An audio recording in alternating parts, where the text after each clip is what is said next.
કહેવાય. અત્યારની તો દીકરીનું વાત જ જવા દો, અત્યારના મા બાપની વાત જ જવા દો. દીકરીને જાય ને ત્યાંથી જ કહી દે કાંઈ એવું તેવું થાય જ નોખી થઈ જાય, અને વાત જ કરેલું હોય કે મારી દીકરીને કોઈ જાતનું દુઃખ ના પડવું જોઈએ. અને પેલાના સંસ્કાર અને અત્યારના સંસ્કાર જુદા જ છે. આ કવિ કાગ પર લખતો જાય છે.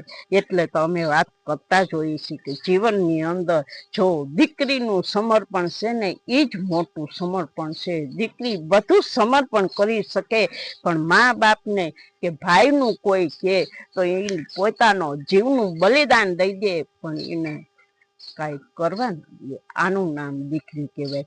એટલે આ વિડીયો ખાસ કરીને જોજો, તમને ગમશે. ઘણા આવા તો મારી પાસે સાહિત્ય છે, તમે જે માગશો એ સાહિત્ય હું તમને આપીશ. જરૂર મારો વિડીયો જોજો.